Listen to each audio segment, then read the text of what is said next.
Hey beautiful people, and welcome back to my channel. I'm so excited to be with you guys today. Welcome to our first Faith Friday. Today we are going to be talking about faith, because faith is required, okay, in your walk with God, as you guys can see by the title. And my name is Monica. If you are new here, I equip, encourage, and empower others through the word of God. I love to do it. It's such a blessing to see people win. It's such a blessing to encourage people and see their smiles on their faces. And so it's something that I really feel called to do, and I do it a lot. So today I want to talk about the verse I found in Proverbs. Oh my gosh, it was so good. I'm in my quiet time with God right now too as well, and the wind is just blowing, y'all. It is November, so it is, the weather is great. Not too hot, not too cold, just a little bit chilly. So if you hear the wind, y'all, I'm sorry, but I just really wanted to be in nature today and bring the word and everything. So I want to talk about this verse I read in Proverbs, and it was so good. And I want to bring it back to Matthew's 9 verse 18 through 26, I believe it was. Okay. Interesting. So I'm going to talk about how faith is required. Yes? Oh, I thought you knew him. I didn't know. Okay. I know, it's such a nice day. Love it.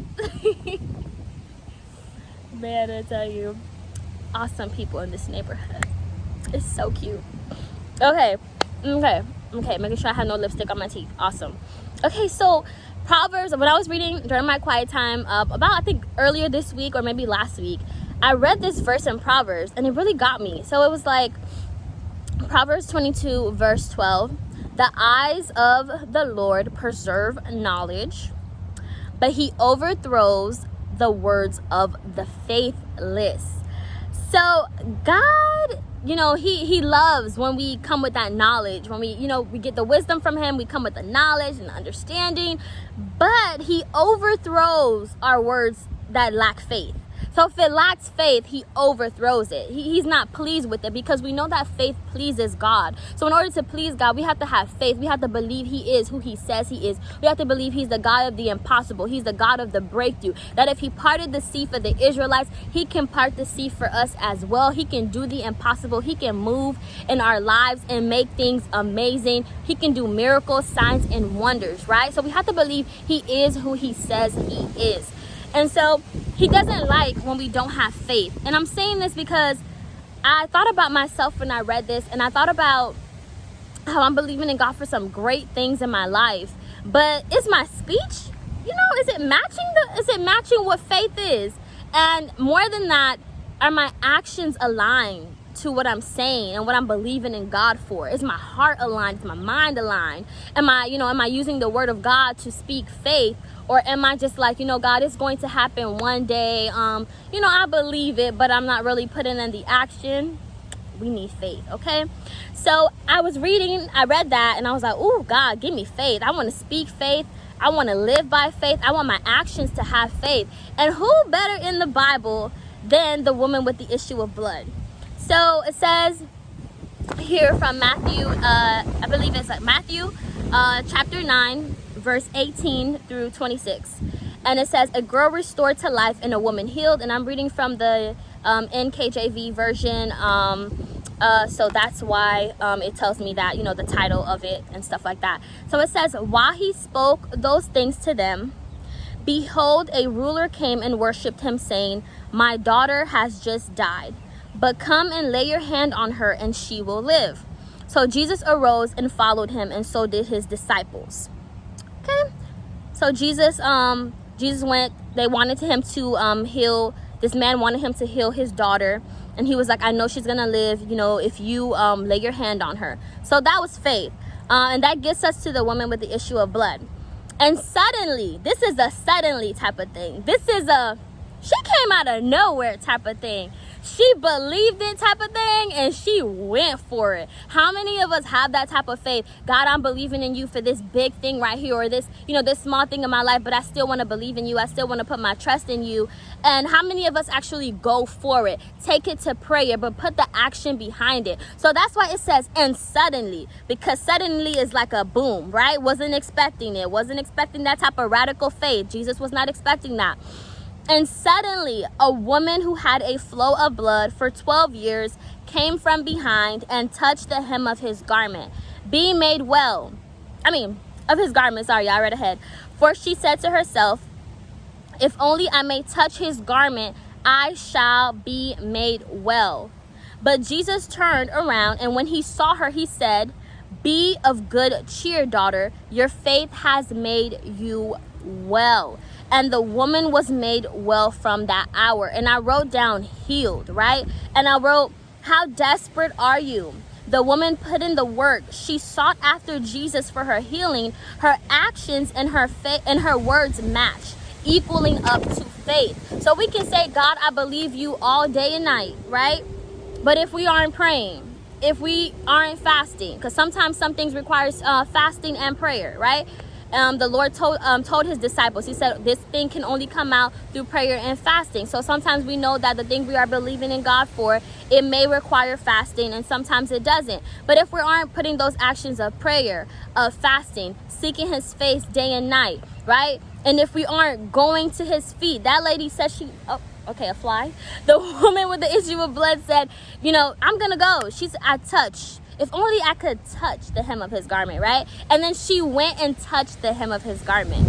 Her faith matched. Her actions, her words, everything came in alignment. So much so that God said, ooh, okay, who touched me? He turned around. You got his attention. She got Jesus' attention. And he said, be made well. Be made well. Your faith has made you well. And I know in other versions it's your faith has made you whole. So that just shows how much we need to have faith in God, and how faith is required in order for us to go, from miracles, signs and wonders, from higher heights and deeper depths in God. We have to have faith in him. We have to believe in the impossible, no matter what anyone says. And as I continue reading the Bible in Matthews, like I said before, the Lord has me in Matthews, and it's definitely growing my faith. I read how before that, when Jesus had to heal people, and there were people around him who didn't believe, he kind of was like, okay, let's move the people who don't believe, and let's actually put our let's focus our attention on those who have faith. He left those with faith in the room, and those who did not believe, he kind of was like, okay, move to the side, because faith is required for him to move on our behalf. So I don't remember exactly what chapter that was. Oh, right here, definitely. Okay, so it's after he heals the woman with the issue of blood. So it says, when Jesus came, on verse 23, chapter 9, when Jesus came into the ruler's house and saw the flute players and the noisy crowd wailing, he said to them, make room, for the girl is not dead, but sleeping. And they ridiculed him. But when the crowd was put outside, he went in and took her by the hand, and the girl arose, and the report of this went out into all that land. So now we see that, the woman with the issue of blood, she has some radical faith. Her faith made her whole, made her healed. But then we see when Jesus comes to heal the girl from earlier, the little girl, and restore her back unto life, we see that people in the room didn't believe. So it says, but when the crowd was put outside, Jesus could heal her. Jesus could bring her back to life. So if you have people in your life who don't believe, who don't have faith, you have to know that, they can't be as close to you. When God gives you words, and he gives you visions, and he gives you dreams, sometimes you can't really talk to those type of persons about it, because they won't believe. And I think that's something that trips us up in our faith. Okay, God, you told me this big thing, but my family doesn't believe me. The people I hang with don't believe me. They're all laughing at me right now. I look ridiculous. But are you still going to have faith in what God says? Because at the end of the day, his ways are higher. His thoughts are higher. He knows exactly what he's doing. So just as he had to put those people outside, learn to know when you should speak about the things that God gives you, the ideas, the creative ideas, the visions, the goals, your purpose. Learn when to talk to others about it, and learn when to just say, okay, God, I believe in you, and I'm gonna pray until your will comes to fruition in my life. And I think that's really important. So I know today is like just a quick word, but I wanted to introduce Faith Fridays to you guys and kind of just let you know your faith is required. Whatever you are believing in God for, whether it's your business, whether it's your blog, whether it's growing in your Instagram followers, whether it's walking in purpose or leaving your 9-to-5 and being a full-time entrepreneur, or even, publishing your first book. I want you to believe in God for the great, the big, but also I want you to put in the actions behind it. A lot of times we are focused on other people and, okay, God, you made a way for this person or that person, but we're not putting in the work. We're not actually doing what God told us to do. Don't focus on anybody else's life and what they have going for them, because that's probably what God told them to do more than likely. So they're focused on that. But what did God tell you to do? Are you going to execute it, or are you going to continue to walk in fear? Are you going to walk by faith and not by sight and work on it? If God told you to write a book, you should be working on that. If he told you to start your business, you should be looking up how to start your business, what to do. There's so many free things out there.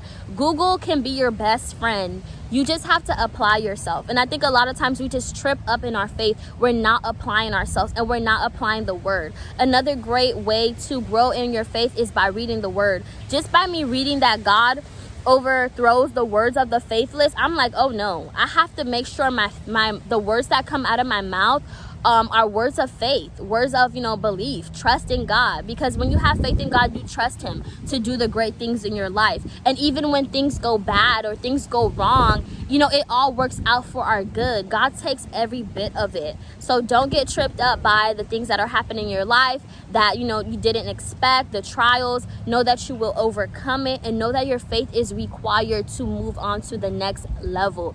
Your faith is required. Just as the woman with the issue of blood put in her actions behind her faith, so are we. So are we going to do it. And it is required for us as well.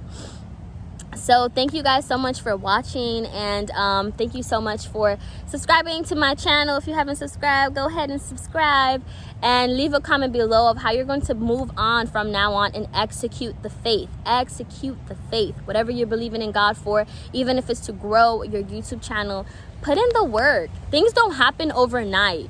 Don't quit just because you're not seeing the results right away. When we hear success stories, guys, and people that actually last in their success, these are people who put in the work day and night, and they don't overwork themselves and leave God last. They actually put him first and do exactly what he says. And I think we have to understand that. So I believe in you, but more importantly, God believes in you. Thank you so much for watching, guys. I'll see you in my next video. Yeah, catch you guys later while I spend some more time with Jesus. Okay, ciao.